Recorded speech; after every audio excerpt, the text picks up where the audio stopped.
Bien, entonces la clase del día de hoy en gran medida busca como objetivo entender el comportamiento de lo que se conoce como formas cuadráticas, su clasificación y las formas de poder clasificarlo precisamente en base a sus diferentes tipos.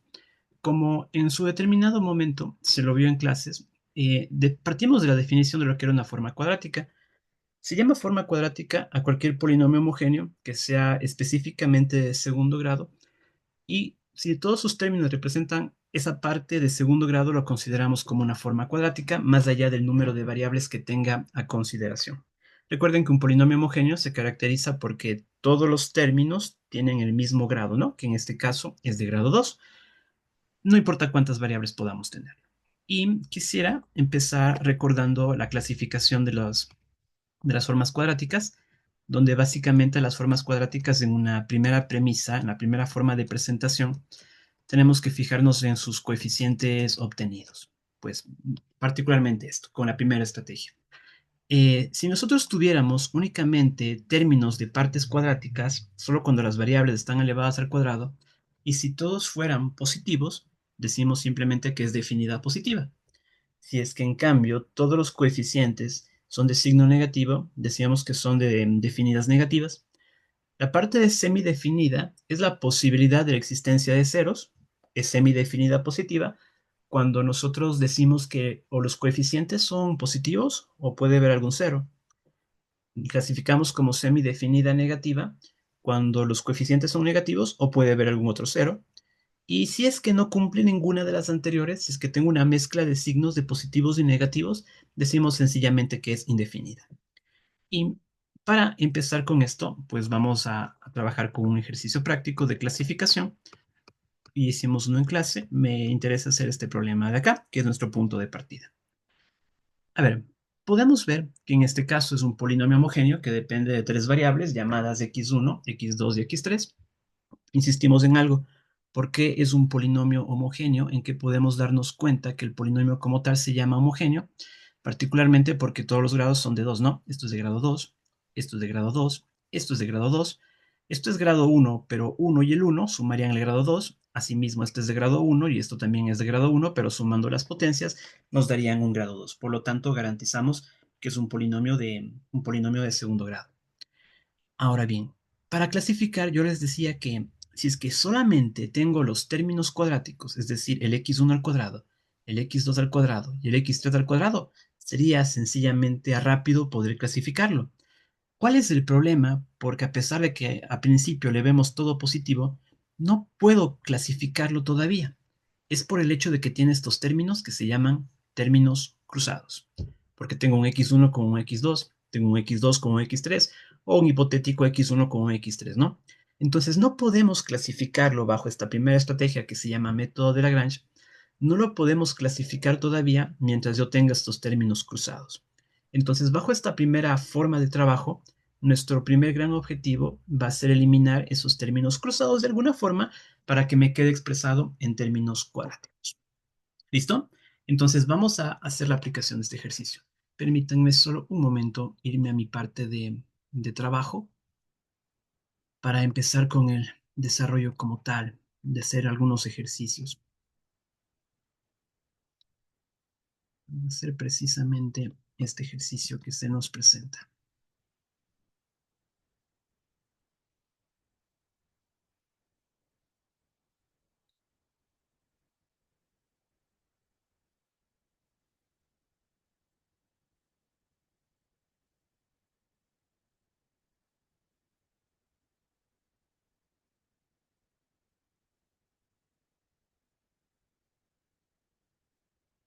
Listo. Ahí vamos a empezar. Ahí está el ejercicio copiado limpio. Quiero insistir en algo. No, no lo puedo clasificar a golpe todavía de forma cuadrática debido a que tengo términos cruzados. Así que lo que vamos a procurar hacer es eliminar algunos términos cruzados para su manejo. ¿Qué es lo que vamos a hacer entonces para este proceso? Quiero que se fijen que nosotros tenemos en principio tres variables, de la llamada x1, x2 y x3, y vamos a hacer agrupaciones, vamos a hacer parejas de variables. Podría ser según la parte cruzada, ¿no? Como podemos ver en la parte cruzada tengo el x1 con el x2 y tengo el x2 con el x3. Tengo que buscar de alguna forma combinar esas variables. ¿En qué orden? En el orden que uno quiera.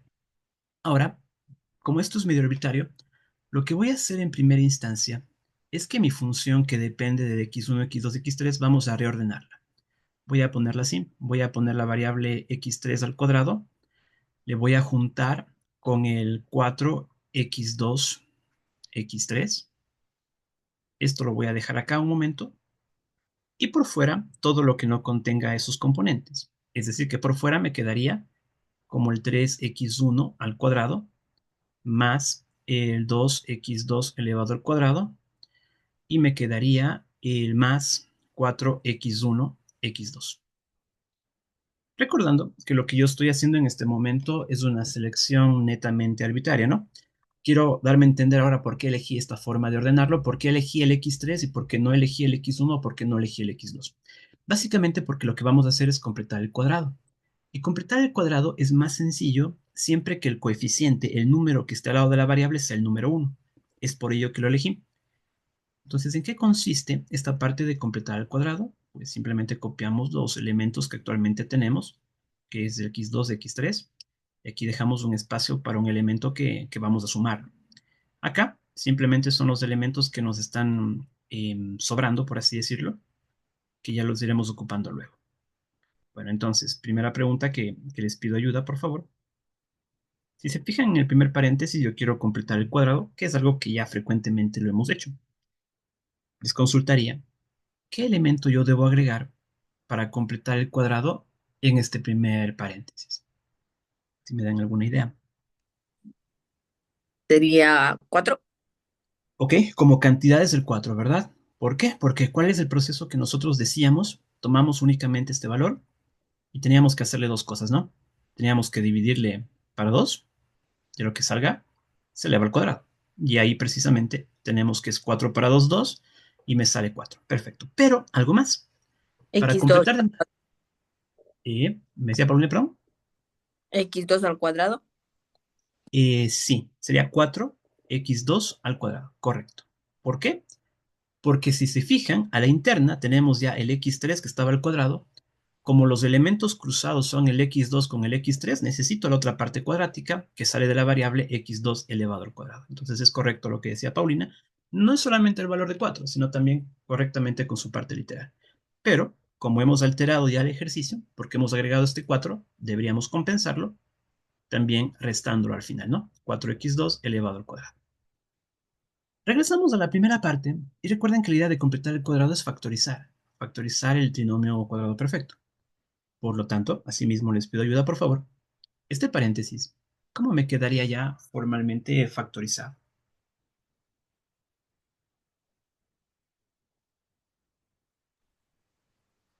X3 más 2x2 elevado al cuadrado. Listo, muchas gracias, perfecto. x3 más 2x2 elevado al cuadrado. Y a lo de afuera le diría reduzca a términos semejantes de lo que pueda, ¿no?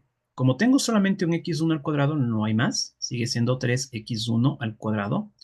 Si tengo x2 al cuadrado con este menos 4x2 al cuadrado, reduciéndolo me quedaría 2x2 elevado al cuadrado. Y finalmente el último término cruzado que es 4x1, x2.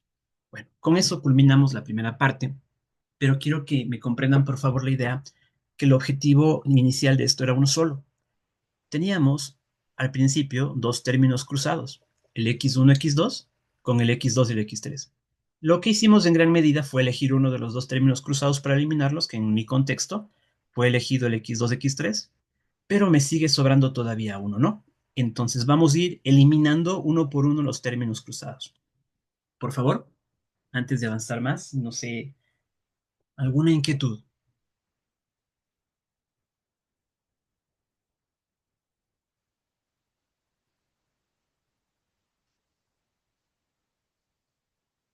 Listo, si no hay inquietud, continuemos entonces.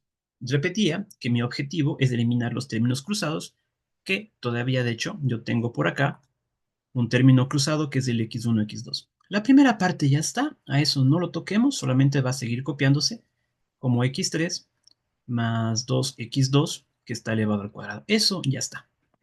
Y lo que vamos a hacer en gran medida es volver a repetir el proceso de completar el cuadrado. Ahora, usted tiene dos variables, el x1 al cuadrado y el x2 al cuadrado. ¿Con cuál tengo que agrupar? Cualquiera. Usted lo elige, usted lo decide. Volviendo a la premisa de antes, es de cierta manera una cuestión de comodidad. Yo voy a elegir al 3x1 al cuadrado, con ese voy a empezarlo. Por lo tanto, mi agrupación, que voy a poner acá a la interna, debería ser 3x1 al cuadrado. Le voy a juntar con el término cruzado, que es el 4x1, x2. Acá lo dejo por fuera y por fuera está el menos 2x2 elevado al cuadrado. Entonces, en este nuevo paréntesis que nos quedó aquí, es donde vamos a completar el cuadrado. Sigamos repitiendo pasos. Esto es x3 más 2x2, que está elevado al cuadrado. Esto ya está hecho, esto ya no lo toco. Pero, como quiero repetir el proceso de completar el cuadrado, eso tiene un punto de partida importante. ¿Cuál es ese punto de partida? Lanzo esta pregunta antes de hacer esto. ¿Recuerdan por qué yo dije que cuando empecé el ejercicio yo elegí al x3 al cuadrado? Lo elegí en lugar del x1 y el x2, que lo dije que era por facilidad, pero ¿en qué sentido se entendiera facilidad? Porque no tenía coeficiente. Bueno, de hecho sí tiene coeficientes, solo que asumimos que qué número es. 1. Ok, el uno, perfecto. Acá mi problema es que no tiene el uno. El primer paso obligatorio para completar el cuadrado es que esto no debe ser 3 o ningún otro número. Debe entenderse que está el número uno. Y no, Obligatoriamente, y no ¿sí? se al 2 con el 4 y de ahí sacaba factor común. Sí, de hecho es equivalente. No lo tomo con el negativo por no meterme lío con el negativo todavía, pero es totalmente válido. Es totalmente válido. Yo lo voy a tomar acá para un poco para que lo apreciemos cómo lo vamos a ejecutar. Voy a sacar el factor común al 3. Un factor común entre comillas, ¿no? Porque no hay mucho en común. Pero ¿qué me quedaría dentro del paréntesis? Ya me quedaría solamente x1 al cuadrado más, pero este 4 también tengo que dividirlo para 3. Pero lo vamos a dejar tal como está en fracción. Por lo tanto, lo voy a poner 4 tercios de x1 de x2. O sea, primero estoy preparando el ejercicio de esa manera, por así llamarlo, ¿no? Lo estoy dejando por fuera. Acá dejo el espacio porque es lo que vamos a hacer el cambio. Y por fuera ya sabíamos que está el x2 al cuadrado. Ya dejo de cierta manera preparando el ejercicio en el entorno que estamos buscando. Continuamos un poquito más abajo. La primera parte, recuerden, la primera parte ya está. ¿Qué número deberíamos agregar para completar el cuadrado? Volveríamos a la misma premisa. Tomar el valor central y este valor central hay que hacerlo. Hay dos cosas que hacerlo. Hay que dividirlo siempre para 2 y esto hay que elevarlo al cuadrado. Y esto me va a generar una respuesta que es la que nosotros deberíamos agregar en este componente. Pero si yo tengo 4 tercios al cuadrado, bueno, 4 tercios para 2 se convierte en 4 sextos, si está de acuerdo conmigo. 4 sextos se puede convertir en 2 tercios. Y si 2 tercios lo elevamos al cuadrado, ¿cuánto finalmente es la cantidad que deberíamos agregar acá? Debería ser 4 novenos de x2 elevado al cuadrado. Y véanlo, por favor, si comprendemos de dónde estoy sacando esta cantidad, el 4 novenos del x2 elevado al cuadrado. Porque eso, como lo hemos dicho antes, está bien, lo estoy agregando para completar el cuadrado, pero yo debo compensar. Sin embargo, por la forma de la expresión, deberíamos poner una resta, pero sería un poco erróneo que yo ponga 4 novenos, ¿verdad? ¿Con qué valor deberíamos compensar? Porque más allá que nosotros vemos 4 novenos, en realidad la cantidad creada no es 4 novenos. ¿Cuál es la cantidad que deberíamos compensar? 12 novenos. 12 novenos, porque al 4 novenos multiplicamos por 3, ¿no? Pero pongámoslo en forma simplificada, porque 12 novenos se puede simplificar, o antes de multiplicar. ¿Cuál debería ser la expresión? 4 tercios. 4 tercios. Correcto. Debería ser 4 tercios de x al cuadrado elevado al cuadrado. Bien, entonces regresando al ejercicio principal, yo decía que el primer paréntesis ya estaba construido, que es del x3, más el 2x2, que está elevado al cuadrado, más lo que hacemos es que este 3 ya está por fuera y el paréntesis a la interna factorizado me quedaría como x1 más lo dejaríamos como 2 tercios de x2. Esto se eleva al cuadrado Y finalmente, estos dos son términos semejantes, ¿no? Yo voy a tener menos 2 y menos 4 tercios, no hay mucho lío. Eso, consulto, ¿cuánto me quedaría? ¿Cuánto es el menos 2x al cuadrado menos 4 tercios de x cuadrado también elevado al cuadrado?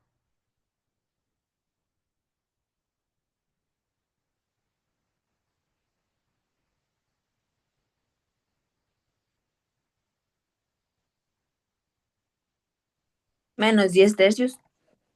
Me quedaría menos 10 tercios de x al cuadrado elevado al cuadrado. Bien. Entonces, una vez que yo ya no tengo elementos cruzados, como teníamos, recordemos un x1 con un x, a ver, teníamos cruzados el x2 con el x3 y teníamos un x1 con un x2, yo ya no los tengo. ¿Qué es lo que vamos a hacer en nuestro problema? Vamos a renombrar las cosas. Este primer paréntesis que está acá, que lo hicimos, le podemos poner un nombre. Le vamos a poner, por ejemplo, como un y1, le vamos a cambiar la variable. Este segundo paréntesis también le vamos a cambiar, lo cual me quedaría un y2. Y la última, aunque no es un paréntesis, dado que estamos poniendo una nueva nomenclatura, a este le vamos a conocer como un y3. Y lo que estamos buscando al final es que vamos a crear una nueva forma de expresión, donde voy a decir que yo tengo, por ejemplo, una forma cuadrática que ya no depende de x1, x2, x3, sino depende de y1, depende de y2, depende de y3. ¿Cómo se escribiría ese polinomio? En vez de escribir el paréntesis, lo escribiríamos simplemente como y1 al cuadrado, más 3 que multiplica el paréntesis, pero ese paréntesis lo estamos llamando como 3y2 elevado al cuadrado. Y el último lo dejaríamos como menos 10 tercios de y3 elevado al cuadrado. Pero lo que estamos buscando se cumplió, y lo que estábamos buscando era eliminar la parte cruzada. Y en esta nueva parte ustedes pueden darse cuenta que ya no tengo cruzados, ya no tengo y1 con y2, ni y2 con y3, ni nada por el estilo. Ya tengo solamente partes cruzadas, ya tengo, perdón, solamente partes cuadráticas.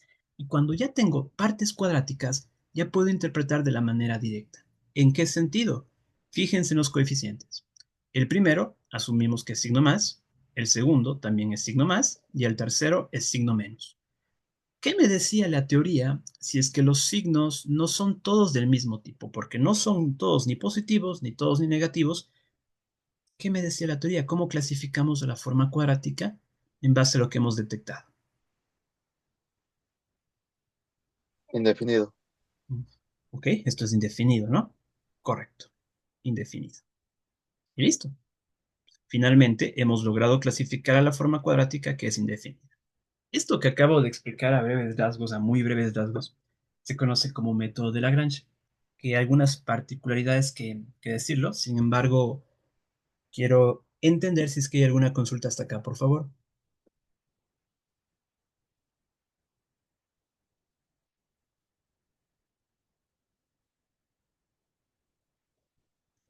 Listo. Entonces, dejo ya esta primera parte. Sin embargo, ya como quizás lo pueden notar o lo pueden apreciar, hemos extendido el ejercicio a tres variables y es un proceso algebraico, pero que de cierta forma podría ser un poquito engorroso, digamos, porque ya con tres variables, y eso que no tuvimos tres cruzadas, tuvimos solamente dos, se hizo medio extenso la forma de elaborarlo, y si es que fueran con cuatro o con más variables, sin duda se va a complicar mucho más todavía. Es por ello que como una alternativa, que de hecho en la práctica nosotros vamos a ocupar, la verdad es que no vamos a ocupar tanto la forma por el método de Lagrange, que es bueno saberlo porque es útil saberlo como estrategia, como herramienta. Sin embargo, vamos a ocupar otra estrategia. Y entonces me voy a ir directamente a lo que me interesa, a la clasificación por lo que se llama método de los menores. Generalmente, cuando nosotros trabajamos ya con varias variables, no los trabajamos de forma algebraica, es decir, no como ecuaciones, sino más bien que ocupamos el hecho de matrices, ya que las matrices nos permiten extender la idea de contar con varias variables. Entonces aquí necesito que nos vayamos recordando algunos conceptos de matrices que seguramente ustedes los vieron en la asignatura de álgebra lineal, pero vale la pena hacer un recordatorio de lo más importante. ¿Qué es lo que necesito para esta primera parte? Es encontrar en las matrices algo que se llaman los menores principales. Y es en base a los menores principales que nosotros vamos a buscar una clasificación de las formas cuadráticas. Les pongo a continuación la teoría de cómo se clasifican las formas cuadráticas en base a la parte de los menores. Y entonces vamos con esta primera forma de verlo. Si nos dice en primera instancia, si tenemos una forma cuadrática generalmente llamada Q con un X vectorial, recuerden que el X vectorial implica que yo tengo un conjunto de variables, no importa cuántas sean, y vamos a encontrar los menores principales de cada una de las matrices. ¿Cómo vamos a saber que es definida positiva? Ojo con esto porque cambia con la representación algebraica. ¿Cómo vamos a saber que es definida positiva? Definida positiva, nosotros la vamos a considerar siempre y cuando, bueno, definida positiva, siempre y cuando todos los menores principales son positivos. ¿Ok? Hasta aquí se parece a lo anterior, ¿no? ¿Cómo sé que es definida positiva? Es siempre y cuando todos los menores principales me salgan positiva. Perfecto. Es en el segundo caso donde hay una diferencia.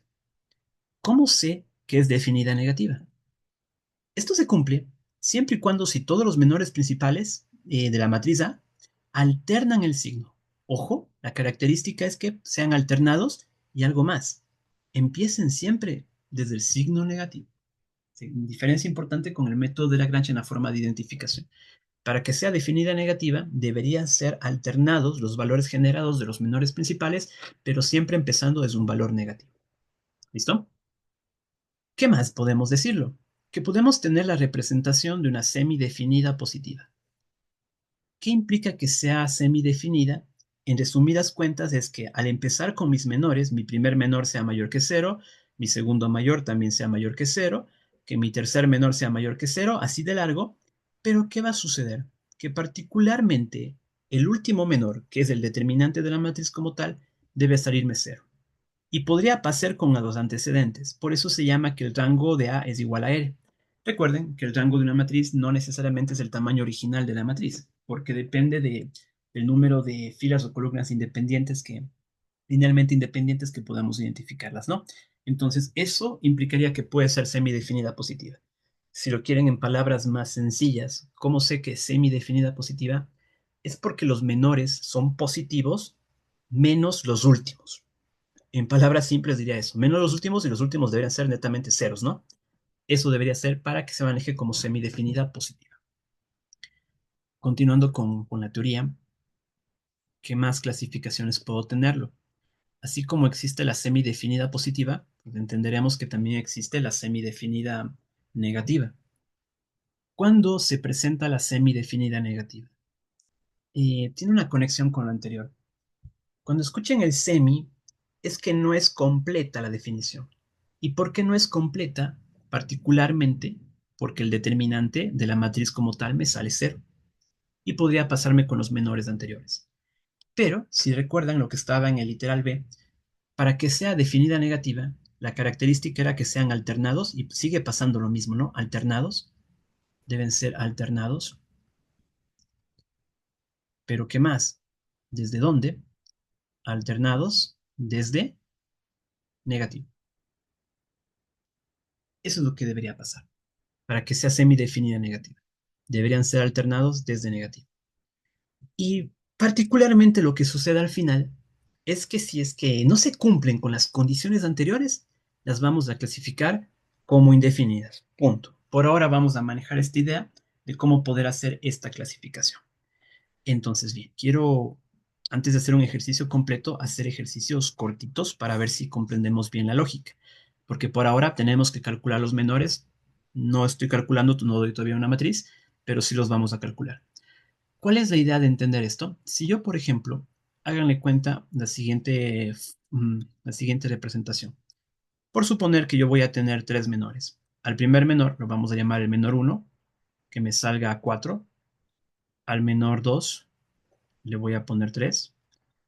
Al menor 3 me va a salir 8. ¿Ok? Son los tres menores que yo podía admitir en este problema, en este hipotético problema.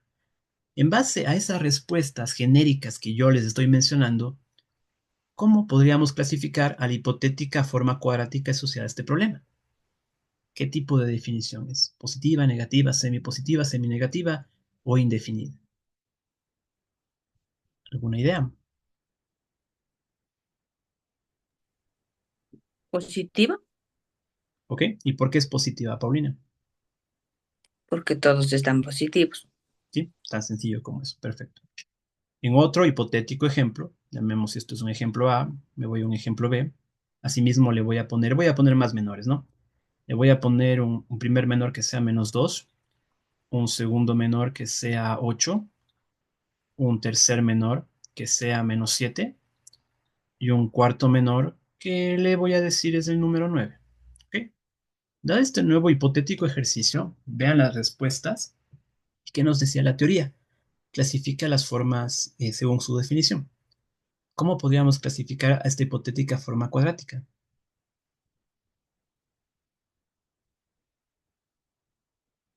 Semidefinida negativo, Semidefinida. ¿Por qué, Pablo? ¿Por qué la catalogaríamos así? porque intercalan los signos, uno es negativo, el otro es positivo. Ya. A ver, estoy de acuerdo con eso, ¿no? Esto se entiende que es positivo, esto es negativo, esto es positivo. Perfecto. Pero en mi ejemplo, no sería semidefinida, sino sería definida negativa. ¿Por qué? Ya que llegamos a esto, pongamos un tercer ejemplo de por qué sería semidefinida negativa, parecido al anterior. Supongan que yo tengo un primer menor que sea -4, un segundo menor que sea 9, un tercer menor que sea nuevamente -4 y el cuarto menor sea 0. Es en este momento que se convierte en, perdón, casi pongo mal, semidefinida negativa. ¿Por qué? ¿Alguien me ayuda por qué? ¿Cuál es la diferencia con el de arriba? Porque el determinante termina en cero, el último determinante, Sí, aunque se correcto. estén alternando. Porque el determinante cumple con lo anterior, ¿no? Ujú. Es alternado, pero el último en particular, o los últimos, si los tuviese, me indica que es un semidefinida negativa. ¿Listo? ¿Qué tal si yo pongo otro ejemplo? Si yo pongo otra hipotética forma cuadrática que les diga es un valor de 4, si les digo que ahora es un valor de -3, si les digo que acá les pongo un 7. Ok, voy a hacer algo pequeño. Solo con esas tres menores. Hipotéticamente son tres variables por ende, ¿no? ¿Alguien me podría decir cómo clasificarían a esta? Indefinida, ¿Por qué sería indefinida, Doménica? porque igual están rotando los signos, pero decían que siempre tenía que comenzar con negativo. Correcto. Para que sea, por ejemplo, la de arriba, la negativa, deben ser alternados, pero siempre es negativo. Esta alterna, correcto. Pero como alterna desde positivo, por ende es indefinida. Y se acabó. No sé si es que alguien tiene alguna duda, por favor, porque la siguiente parte es, bueno, yo le estoy dando valores hipotéticos. Vamos a calcular los menores, pero comprender cómo hemos hecho esta clasificación. ¿Alguien tiene alguna duda?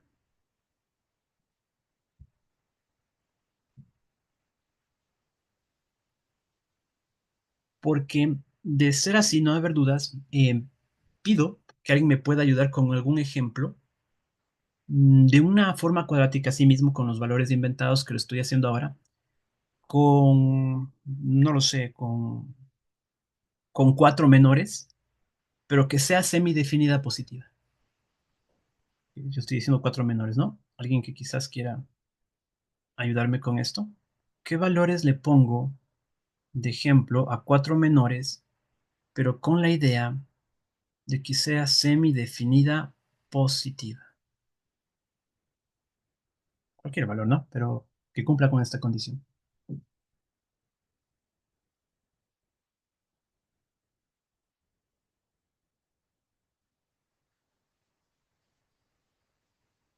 A ver, aquí por el chat me dice Juan que es 5670. Le tomo 5670. Es correcto, ¿no? ¿Por qué? Porque es positiva, todos deberían ser positivos, pero porque no es definida completa positiva, porque el último en particular, o los últimos, son cero. Bien, entonces creo que ya tenemos la idea de cómo hacer la clasificación. Insisto, si es que alguien tiene alguna duda, me lo dice ahora para poder explicarlo o vamos a la siguiente parte que es con clasificación de ejercicios. Bien, entonces chicos, les pido por favor que ingresemos en unos 5 minutos al otro enlace y suspendemos esta pequeña parte por ahora.